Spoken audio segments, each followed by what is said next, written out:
আসসালামু আলাইকুম রহমতুল্লাহি ওয়া বারাকাতুহু আলহামদুলিল্লাহ ওয়া আসসালামু আলা মান লা নাবিয়্যা বা'দাহু বিল্লাহি মিনাশ শাইতানির রাজিম বিসমিল্লাহির রহমানির রহিম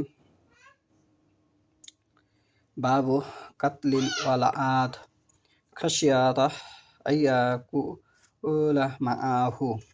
আজকের বক্তব্যের বিষয় হলো পৃথিবীর মধ্যে সবচেয়ে বড় পাপ কয়টি সে সম্পর্কে আমি যে হাদিসটি তেলাওয়াত করেছি সূরা বুখারীর পঞ্চম খণ্ড পর্ব ৭৮ অধ্যায় ২৬ হাদিস নম্বর হচ্ছে ৬০০১ হাদিস নম্বর হচ্ছে ৬০০১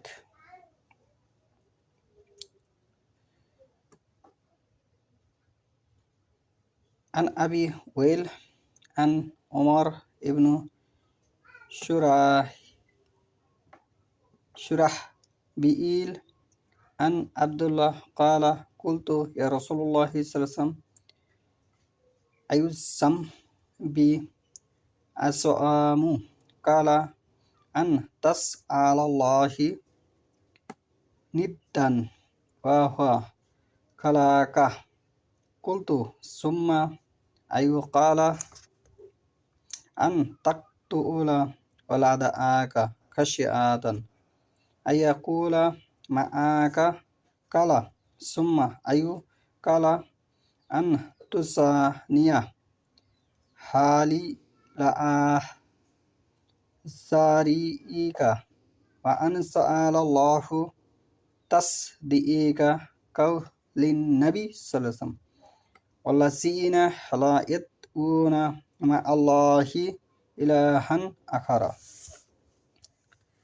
আব্দুল্লাহ ইবনু মাসউদ রাদিয়াল্লাহু আনহু হতে বর্ণিত, তিনি বলেন, আমি জিজ্ঞাসা করলাম, হে আল্লাহ রাসূল সাল্লাল্লাহু আলাইহি ওয়াসাল্লাম, আল্লাহ রাসূল সাল্লাল্লাহু আলাইহি ওয়াসাল্লামকে আমি জিজ্ঞাসা করলাম, পৃথিবীর মধ্যে কোন গুনাহ সবচাইতে বড়?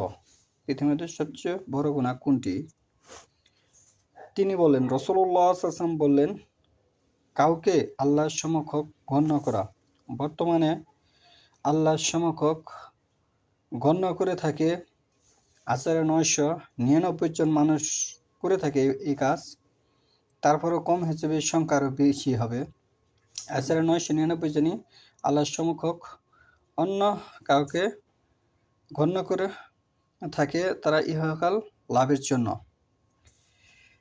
অথচ তিনি তোমাকে সৃষ্টি করেছেন, অথচ আল্লাহ তোমাকে সৃষ্টি করেছেন। তিনি বললেন, তারপরে কোনটি?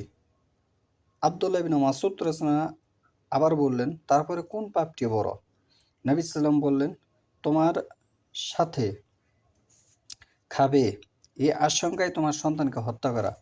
তোমার সাথে খাবে এই আশঙ্কায় তোমার সন্তানকে হত্যা করা, যেটি হোল বিশ্বের মাঝে ৯৯৯ জন মানুষই বিভিন্ন প্রক্রিয়ায় সন্তানের ধারণের ক্ষমতা কমিয়ে ফেলেছে, যেটি কোরআন এবং হাদিসের বিরোধিতা হচ্ছে।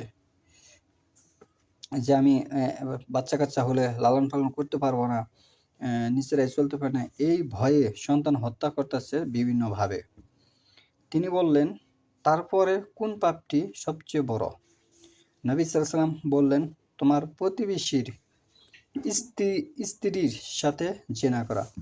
আমার প্রতিবেশীর স্ত্রীদের সাথে জিনা করা, এটি একটি বড় পাপ হিসেবে আল্লাহ রাসূল সাল্লাল্লাহু আলাইহি ওয়াসাল্লাম উল্লেখ করেছেন, যেটি সমাজে ৯৯৯ জনই এই পাপের সাথে জড়িত আছে, সম্পর্কিত আছে, ঘরে ঘরে জিনা চলে, যেটি একেবারে কোরআন এবং হাদিসের বিরোধিতা হচ্ছে। তখন নবী সাল্লাল্লাহু আলাইহি ওয়াসাল্লামের এর কথার সত্যতা প্রতিপন্ন করে অবতীর্ণ হলো। নবী সাল্লাল্লাহু আলাইহি ওয়াসাল্লামের কথার সত্যতা প্রতিপন্ন করে অবতীর্ণ হলো, আর যারা আল্লাহর সাথে অন্য কোনো ইলাহাকে ডাকে না, অন্য কোনো ইলাহাকে তারা ডাকে না, তারাই হচ্ছে খাঁটি মুসলিম। সূরা ফুরকান ২৫ নম্বর সূরা ৬৮ নম্বর আয়াত। এই হচ্ছে আজকের বড় পাপ সম্পর্কে। ১ নম্বরে বড় পাপ হচ্ছে আল্লাহর সাথে অন্য কাউকে সমকক্ষ দাঁড় করানো। এটি বিভিন্ন মাধ্যমে সমাজে হয়ে থাকে, হচ্ছে। 2 নম্বরে হচ্ছে এই ভয়ের আশঙ্কায় যে সন্তান হত্যা করা সন্তান আমি লালন পালন করতে পারবো না। 3 নম্বরে হচ্ছে জিনা করা। এই 3টি পাপই বর্তমানে বিদ্যমান আছে সমাজে এবং দেশে বিভিন্ন প্রকারে বিভিন্নভাবে।